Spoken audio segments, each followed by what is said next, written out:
자, 오늘 배울 내용 중인 자율학습 분석 기법은 슈퍼바이즈드 러닝입니다. 슈퍼바이즈드 러닝이라는 게 뭐냐면 목표 변수가 있다는 겁니다. 즉 우리가 결과를 이미 알고 있다는 거예요. 데이터의 결과를. 우리가 데이터 마이닝을 하는 이유는 뭐냐면 모델링을 하는 겁니다. 무슨 말이냐면 기존에 있던 자료로부터 기존에 있는 자료 데이터를 이용을 해서 어떤 모델을 구축하고요. 그 모델을 이용해서 새로운 사람이나 새로운 데이터가 들어왔을 때 그거를 예측해내는 과정입니다. 이해가 되세요? 다시 정리를 하자면 기존에 있던 과거 데이터로부터 그거를 분석해서 어떤 지식과 룰을 끄집어내고 그 지식과 룰을 이용해서 신규 데이터가 오면은 그 데이터를 그 룰에 맞춰서 집어넣었을 때 이 사람을 평가하는 거를 만드는 겁니다. 그게 데이터 마이닝이라고 보시면 될 것 같아요. 그럴 때 기존의 데이터 중에서 목표 변수가 있어요. 그래서 도산했다 안 했다. 뭔가 결과를 알고 있을 때 우리가 그런 결과를 알고 있는 데이터를 가지고 분석하는 기법은 우리가 슈퍼바이즈드 러닝 해서 자율학습이라는 거고요. 지도학습이라는 거고 먼저 배울 거는 제가 말을 좀 잘못했어요. 먼저 배울 거는 자율학습입니다. 그 목표 변수가 없을 때 우리가 어떤 결과 변수가 없을 때 분석하는 기법이 있습니다. 그거를 우리가 자율학습 분석, unsupervised learning이라고 합니다. 먼저 unsupervised learning에 대해서 공부를 하고요. 뒤에 가면은 우리 supervised learning에 대해서 공부를 해보도록 하겠습니다. 자, unsupervised learning에는 크게 두 가지가 있습니다. 연관규칙 분석이라는 거하고 군집 분석이 있습니다. 연관규칙 분석이라는 거는 association rule 또는 장바구니 분석이라고 얘기를 했죠. 그래서 어떤 서로 비슷한 두 개의 데이터 간의 연관성을 보려고 하는 게 우리 연관규칙 분석입니다. 군집 분석은 수없이 많은 데이터들이 있는데 그 데이터를 두 개의 그룹, 세 개의 그룹, 네 개의 그룹으로 특정한 그룹으로 쪼개고 싶을 때 우리가 하는 겁니다. 쪼갤 때 결과가 없어요. 이 사람들은 1번 군집이다. 이 사람 그러면 2번 군집이다. 이런 게 없습니다. 없이 우리가 결과를 모르고 그냥 100명이면 100명, 200명이면 200명의 사람들이 어떻게 구분될까를 우리가 쪼개고 싶을 때 그럴 때 쓰는 게 군집 분석이고요. 그런데 우리는 알고 있어요. 이 사람은 다이아몬드 그룹이었고 이 사람은 실버 그룹이었고 그룹을 알고 있어. 그럴 경우에는 슈퍼바이즈드 러닝으로 넘어갑니다. 그때 쓰는 게 의사결정 나무입니다. 즉 다이아몬드 그룹과 실버 그룹, 골드 그룹을 구분하는 잣대가 뭐지? 기준이 뭐지? 라고 우리 그 기준을 알고 싶을 때 쓰는 게 이거예요. 군집 분석은 순수하게 어떤 군집으로 쪼개고 싶을 때 쓰는 거고 의사결정 나무는 어떤 군집이 정해져 있을 때 그 군집을 결정하는 룰이 어떻게 되느냐, 기준이 어떻게 되느냐를 하는 겁니다. 자, 그럼 이 두 가지를 이용해서 우리가 분석할 수 있겠죠? 어떻게 하면 돼요? 섞으면 되잖아. 많은 데이터가 있는데 이 데이터에 아직 그 목표 변수가 없어. 군집이 없어. 어떤 군집인지 몰라. 그러면 제일 먼저 군집 분석을 이용해서 그 군집을 먼저 쪼개고 그 다음에 그 쪼갠 군집이 나와 있으면 1번 그룹, 2번 그룹이 나오죠. 그러면 1번 그룹, 2번 그룹을 결정하는 기준이 뭔지를 의사결정 나무를 이용해서 또 돌릴 수가 있죠. 자, 보시는 것처럼 이게 하나하나 단독으로 처리도 되지만 이거를 엮여서 같이 이용해서 쓸 수가 있습니다. 즉 이거를 이용한 다음에 군집을 나누고 그 다음에 의사결정 나무를 이용해서 그 군집을 결정하는 룰을 발견해내는 그런 분석도 쓸 수가 있어요. 자, 그 다음에 지도학습 분석 기법은 목표 변수가 결정돼 있을 때라고 했죠. 그래서 의사결정 나무 분석, A인지 B인지 결정이 돼 있어. 도산 그룹과 도산하지 않은 그룹, 정산 그룹 간에 우리가 그걸 알고 있는 상황에서 도산을 하는 그룹이 어떤 특징을 갖고 있지? 그 다음에 정상인 그룹은 어떤 특징을 갖고 있지를 구분해내는 거를 쓸 때 의사결정 나무. 신경만 모형은 사람의 뇌라 그랬죠. 뇌처럼 우리가 어떤 거는 모르지만 어쨌든 막 계산해봤더니 머릿속으로 막 뭐가 일어났더니 결과가 툭 나왔어. 근데 그 나온 결과가 예측력이 높아요. 그럴 경우에 그런 툴을 만드는 게 신경만 모형이고요. 사례 기반은 우리 대법원 판례집처럼 수없이 많은 사례들을 집어넣고 그 사례와 비슷한 사례들의 유사 사례들을 끄집어내가지고 판례를 하는 그런 겁니다. 로지스틱 회계 분석도 마찬가지고요. 자, 그렇게 보면 우리 이거는 지난 시간에 봤던 그 표죠. 그래서 활용 목적에 따라서 나누고 있고, 목표 변수 유무에 따라서 슈퍼바이스 러닝과, 언슈퍼바이스 러닝과 슈퍼바이스 러닝으로 나온다. 뭐 이렇게 일단 이해를 하시면 되겠습니다. 자, 오늘은 그 중에 첫 번째 언슈퍼바이스 러닝 중에 어소시에이션 룰입니다. 연관성 분석입니다. 연관성 분석 규칙은 장바구니 분석 또는 친환성 분석, 어피니티 어널리시스라고도 하는데요. 대규모의 데이터 항목줄 중에서 유용한 연관성을 찾는 기법입니다. 그래서 하나의 거래나 하나의 사건에 포함되어 있는 항목들의 관련성을 파악해서 둘 이상의 항목들로 구성된 연관성 규칙을 통한 탐색적 자료 분석 기법이다 라고 이렇게 돼 있죠. 이게 무슨 말이냐면 여러분들 장바구니 분석을 할 때 보면 시장 가서 물건 딱 하나만 사갖고 오지 않잖아요. 그죠? 시장 가면은 여러 개의 물건을 사갖고 오죠. 그게 뭐냐면은 하나의 사건, 하나의 거래에 동시에 여러 가지 항목들이 들어있는 경우에 과연 그 항목들을 이용해서 묶어봤더니 어느 항목과 어느 아이템과 어느 아이템은 항상 같이 구매가 되더라 라는 걸 밝혀내고 싶은 게 이 연관성 규칙의 특징입니다. 그래서 이런 식으로 우리가 정리가 되죠. 상품 A가 상품 C라고 하면은 상품 A가 구매된 경우에 상품 C도 구매가 된다라는 겁니다. 이거는 이걸 보도록 하겠습니다. 그래서 여기서 쓰이는 그 측정 도구들은 지지도, 신뢰도, 리프트, 향상도. 그래서 서포트 컨피던스 리프트라는 개념을 이용해서 우리가 이거를 만들어내게 됩니다. 왜냐하면 관련성이 있는데 얼마만큼 관련성이 있지? 그거를 지지도, 서포트랑 컨피던스, 그 다음에 신뢰도, 그 다음에 리프트, 향상도라는 개념을 이용을 해서 우리가 만들어 나가게 될 겁니다. 자, 연관성 규칙은 이 집합을 이용해서 만들어주는 겁니다. 그래서 어떤 아이템 집합의 존재가 다른 아이템 집합의 존재를 암시하는 것을 의미하고 이렇게 표시가 됩니다. 기호로서. 그래서 A라는 셋을 구매를 하면 B도 구매가 일어난다 라는 거를 이런 화살표 모양으로 이용을 해서 하게 되고요. 나중에 룰을 만들 때는 if 이런 식으로 룰을 만들 수도 있고요. 그래서 특정 제품이나 사건들이 동시에 발생하는 패턴을 파악하는 데 유용한데 중요한 거는 조심해야 될 거는 이게 원인과 결과의 인과관계가 아니라는 겁니다. 우리가 통계학에서 보면은 얘가 원인이 돼서 얘가 결과로 나온다라는 거를 우리가 리그레션, 회귀분석이라는 개념을 이용해서 했는데 얘는 원인과 결과가 아니고 항상 두 개가 같이 쌍으로 이루어진다라는 거예요. 네. 그러니까 원인과 결과를 찾으려고 하면 안 된다는 겁니다. A가 원인이고 B가 결과가 아니고요. A와 B는 원인과 결과에 의해서가 아니고 항상 같이 어떤 사건이 일어날 때 같이 뭔가가 동행이 된다라는 것을 보여주는 겁니다.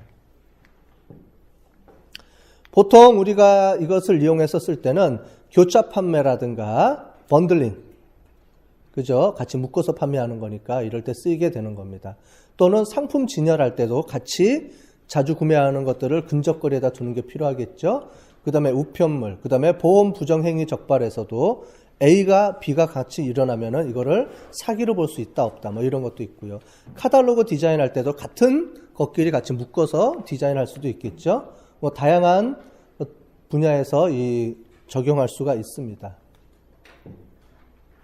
자, 이 연관성 규칙이 나오면은 어떤 룰이 만들어지는데 이 룰이 세 가지 크게 패턴이 있습니다. 그래서 첫 번째는 useful result.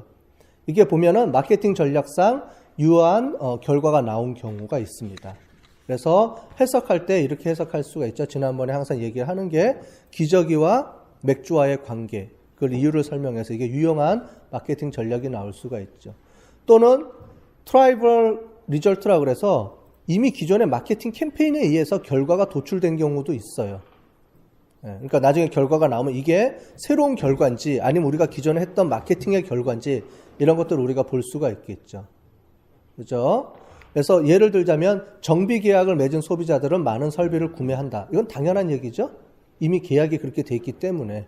그래서 이런 것들은 큰 의미 있는 결과는 아니다라는 거죠. 관련성은 높게 나오지만. 그래서 어소시에이션 룰은 룰이 쭉 나오면은 그 룰이 이런 것들을 파악을 해서 과연 이거를 새로운 지식이 나왔는지 이 지식을 쓸 건지 말 것인지를 결정을 해야 되는 겁니다.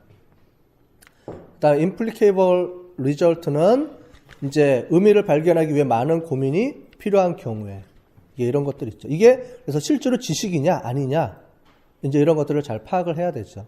그러니까 어소시에이션 룰뿐만이 아니고 unsupervised learning은 결과 변수가 없기 때문에 이게 맞다 틀리다라는 걸 우리가 확신할 수가 없어요. 왜냐하면 결과 변수가 있으면 기존의 데이터를 봤더니 한 100%, 90% 예측하더라. 아니면 80%가 정확하더라. 이렇게 예측할 수가 있는데 unsupervised learning 자체는 결과 변수가 없기 때문에 목표 변수가 그래서 이 우리가 구한 룰 자체가 얼마나 맞는지 틀리는지는 정확하게 예측은 못합니다. 단지 아까 전에 봤던 서포트라든가 컨피던스, 그 다음에 리프트 이런 것 개념을 이용을 해서 그거를 우리가 도출해낼 수가 있는 거죠. 자, 연관성 규칙 생성 과정은 첫 번째 리프트를 봅니다. 서포트를 봅니다. 그래서 서포트라는 거는 빈발 항목 집합대 중에서 후보 집합을 결정하는 건데 대표적으로 어프라이어리 알고리즘이라는 기법을 이용해서 쓰게 됩니다. 어려운 용어들이 막 나오죠. 뒤에 가서 예를 들어서 보면은 쉽게 설명이 될 거예요. 뒤로 가서 보도록 하겠습니다. 지지도가 있고요. 그 다음에 신뢰도가 있습니다. 그 다음에 향상도. 향상도는 리프트는 1 이상이 돼야 됩니다. 이거는 뭔지 나중에 뒤에 가서 한번 살펴보도록 할게요. 먼저 첫 번째 우리가 지지도를 해야 되는데 지지도는 어프라이어리 알고리즘이라는 것에 이용해서 우리가 하게 됩니다. 뭐냐면 지지도라는 거는 어떤 항목들이 가장 빈번하게 발발하지? 라는 빈발 항목 집합을 결정하는 도구입니다. 빈발 항목이라는 거는 보는 것처럼 frequent item set이라는 겁니다. 뭐냐면 장바구니에 여러 가지 항목들이 우리 회사에 한 100개 항목을 팔아요. 그럼 그 100개 항목들 중에 어떤 항목들끼리 연결돼 있지? 2개, 3개, 4개 그룹을 찾아내는 게 바로 어프라이어리 알고리즘이라는 기법을 이용해서 찾아내게 됩니다. 그때 이용이 되는 게 지지도라는 걸 이용을 하게 되고요. 가장 빈번한 게 이제 어프라이어리 알고리즘이라는 거를 써서 우리가 하게 됩니다. 자, 그래서 제일 먼저 하나의 항목을 이용해서 집합을 생성하고요. 즉, 우리가 하나씩 구매할 때 어떤 항목들이 가장 많이 판매가 되느냐. 그런데 그 항목 중에 기준을 정해서 그 커트라인을 통과하는 항목들만 뽑아내고요. 첫 번째는 단일 항목, 두 번째는 2개 항목, 세 번째는 3개 항목들을 계속 묶어 나가면서 어떤 항목들, 이 기준이 만족하지 않을 때까지 계속 우리가 구분을 하게 되는 거예요. 그래서 이런 식의 데이터베이스로 쭉 오게 되죠. 자, 그래서 예를 들어 보겠습니다. 자, 데이터베이스 D가 있습니다. 그래서 보면은 ID라는 거는 사람입니다. 그러니까 구매, 트랜잭션입니다. 그래서 101번이 ACD를 구매를 했어요. 그 다음에 BCE를 구매를 하고요. 그 다음에 ABCE를 구매를 하고 B2를 구매를 했습니다. 자, 이런 이제 데이터가 있어요. 이제 장바구니에 소주, 맥주 뭐 이렇게 구매를 했겠죠. 그죠? 그렇게 해서 3개, 4개, 4개, 2개 이렇게 구매를 했습니다. 이러한 상황에서 뭘 먼저 발견을 해야 되느냐. 첫 번째, 그러면 A는 몇 번 구매가 됐지? B는 몇 번 구매가 됐지? 해서 쭉 나오게 됩니다. 그래서 이 서포트, SUP라는 건 서포트인데, 서포트는 지지율이라고 하는데, 이 지지율은 일정 정도 기준을 우리가 두게 됩니다. 그 기준은 이제 하는 사람이 결정하는 거예요. 하는 사람이. 보통 뭐 60%로 하겠다, 70%로 하겠다, 아니면 뭐 50%로 하겠다. 뭐 이렇게 그건 정하면 되겠죠. 여기서는 2개라고 일단 가정을 해봅시다. 2개라고 했을 때 A는 2건, B는 3건, 3건, 1건, 4건이죠. 자, 쭉 봤을 때 D는 1건으로 나오죠. 그러니까 2건 이상이 안 됐기 때문에 얘는 뺍니다. 그러면 A, B, C, E가 나오게 되죠. 얘가 후보군이 되는 거예요. 자, 그러면 A, B, C, E를 가지고 다시 그룹을 묶입니다. 어떻게? A, B, A, C, A, E. 그 다음에 B, C, B, E, C, E. 이렇게 그룹을 묶습니다. 이렇게 묶어서 A, B, A, C, A가 몇 개쯤 되는지를 쭉 봤더니 A, B는 한 건, A, C는 두 건, 서포트가 이렇게 서포트 값들이 나오죠? 우리 아까 전에 기준은 2개 이상이라고 그랬습니다. 그럼 여기서 보면은 A, B, A가 또 빠지게 되죠. 자, 그러면 A, C, B, C, B, E, C를 이용을 해가지고 다시 또 A, 이거를 3개 그룹으로 또 묶습니다. 묶는데 보시면 B, C, E가 하나만 나오게 되는 거예요. 왜 그러냐? A, B, C가 나올 텐데 여기 보시면 A, B, C가 있기 때문에 A, B, C 같은 경우는 A, B가 한 건이었죠? 얘는 의미가 없는 거죠. 이미 전에 A, B는 빠졌기 때문에 A, B, C 자체는 의미가 없게 되는 겁니다. 즉 A, B하고 A, E 자체가 의미가 없는 거죠. 그렇게 봤을 때 A, B, C, A, B, E, A, C, E, B, C 네 가지의 세 가지 카테고리 그룹이 나오는데 그 중에서 A, C와 A, E가 들어가 있는 걸 다 빼면 실제로는 B, C, E 하나만 남게 되는 거죠. 이런 식으로 그래서 A, B, C, E가 그러면 이걸 이용해서 서포트, 컨피던스, 리프트 값을 계산하고 요거일 때 서포트 또 계산하고 이거일 때 그래서 총 하나, 둘, 셋, 넷, 다섯, 여섯, 일곱, 여덟, 9개를 가지고 우리가 서포트와 컨피던스와 리프트를 구해가지고 과연 이 중에 가장 뭐가 높은지를 우리가 검사하게 되는 겁니다. 쭉 돼 있죠? 설명해서 넘어가고. 그래서 예를 한번 들어볼게요. 실제 예를 가지고 한번 보겠습니다. 자, 우리 슈퍼마켓에서 이렇게 데이터를 구매를 했습니다. 자, 1번 고객은 처음에 왔을 때 소주, 콜라, 맥주를 구매했어요. 자, 2번 고객이 왔더니 소주, 콜라, 와인을 구매했어요.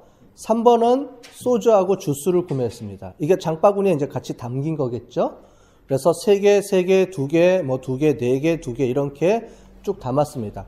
한 고객이 2번 구매할 수도 있죠? 그래서 고객 아이디는 여러 명이 될 수가 있죠. 그죠? 여러분들 뭐 장 가서 한 번만 가면은 2번 다시 안 가지 않죠? 계속 방문하죠? 근데 이거는 그거랑 상관없이 장바구니 단위로 분석을 하는 거기 때문에 고객 아이디랑은 큰 의미는 없습니다. 자, 이렇게 해서 쭉 됐을 때 이거를 먼저 코커런스 오브 프로덕트라는 거를 이용해서 먼저 분석을 하게 됩니다. 이게 아까 전에 봤던 이 방법을 어프라이어리 알고리즘을 손쉽게 할 수 있는 방법이 되겠죠. 그래서 소주하고 소주가 오다라는 건 뭐냐면 소주는 5개, 총 5번이 구매됐고 소주하고 콜라는 총 3번이 구매됐고 소주하고 맥주도 2번이 구매됐고 뭐 이걸 얘기한 겁니다. 요 대각선은 1 아이템, 여기 있는 거는 2 아이템, 3 아이템, 4 아이템으로 넘어가야 되죠. 왜냐하면 하나, 둘, 셋, 넷, 5개가 있기 때문에 그죠? 이거를 쭉 해야 되기 때문에 간단하게 먼저 이거를 이용해서 엑셀로 정리해서 쓸 수가 있습니다. 먼저 자, 그래서 보시면 소주와 콜라와 소주 콜라, 맥주 콜라가 다른 컨비네이션보다 많이 발생한다. 그 다음에 주스는 와인과 별로 구매되지 않는다라는 연관성 규칙을 발견을 하고 맥주를 구매한 사람은 모두 콜라도 구매한다. 뭐 이런 식으로 해서 연관성 규칙을 나타내는 건데 이런 규칙들이 과연 그러면 수치적으로 어떤 의미가 있느냐? 딱 눈으로만 봐서 이걸 해결할 게 아니죠, 그죠? 그럼 몇 개 이상이면 많은 거고 몇 개 이하면 적은 거냐, 그죠? 이렇게 이거를 수치적으로 우리가 이거를 확신할 수 있도록 통계적인 기법에 의해서 뭔가 의사결정을 할 수 있도록 만들어줘야 되죠. 눈으로만, 눈대중으로만 보면 안 되고요. 그래서 지지도라는 걸 먼저 하게 됩니다. 지지도는 하나의 아이템이 동시에 구매할 수 있는 것을 보게 되는 겁니다. 자, 지지도라는 거는 이제 통계적 유의성을 검증하기 위한 첫 번째 단계에서 쓰는 방법인데 전체 거래 항목 중에서 그 항목이 포함하는 거래의 비율을 나타냅니다. 우리가 아까 전에 여기서 봤죠? 여기서 전체 구매 중에 여기는 서포트만 나왔는데 이게 전체 구매를 포함하게 되면 퍼센테이지가 나오게 되죠. 그죠? 그래서 서포트는 서포트 A, 화살표 B 이렇게 표시를 하는데 실제로 확률적으로는 A와 B가 동시에 일어나는 교집합을 나타내주게 되는 겁니다. 확률 이론에 의해서 보시면. 그래서 여기 보면 나오죠. 전체 거래 A와 B를 포함한 전체 거래 개수 중에서 A와 B가 동시에 포함하는 확률적 개수를 우리가 서포터라고 합니다. 자, 먼저 지지도를 하기 위해서는 어프라이어리 알고리즘을 이용해서 빈발 항목 집합들을 이렇게 쭉 결정하게 되죠. 그래서 하나, 두 개, 세 개 해서 쭉 결정하게 됩니다. 그래서 데이터베이스 셋에 아까 전에 본 거를 다시 정리를 다시 해놓은 겁니다. 이렇게 우리가 원래 어프라이어리 알고리즘 형식으로 정리를 해놓습니다. 데이터베이스는 이렇게 저장이 되겠죠? 이렇게 저장이 된 거를 좀 정리를 해본 겁니다. 다시. 자, 그랬을 때 최소 지지도 기준은 얼마라고 나왔어요? 0.35라고 우리가 준 겁니다. 나는 더 높게 주고 싶어요. 상관없어요. 나는 0.5, 0.7 상관없습니다. 근데 우리는 일단 기준을 0.35라고 일단 주겠습니다. 그랬을 때 1번 고객은 소주, 콜라, 맥주를 이렇게 구매를 한 걸로 나오겠죠? 아까 전에 그 데이터베이스에 있는 내용을 어프라이어리 알고리즘을 이용해서 정리를 하면 이렇게 나오겠죠. 그러면 가장 먼저 해야 될 게 원 아이템 항목으로 먼저 결정을 하겠죠. 그래서 보시면 지지도는 소주는 총 6개 중에서 우리가 5번 구매된 거죠. 자, 우리가 총 판매하는 아이템은 6개입니다. 그 중에 소주만 단독으로 판매된 거는 어떻게 돼요? 총 5개죠.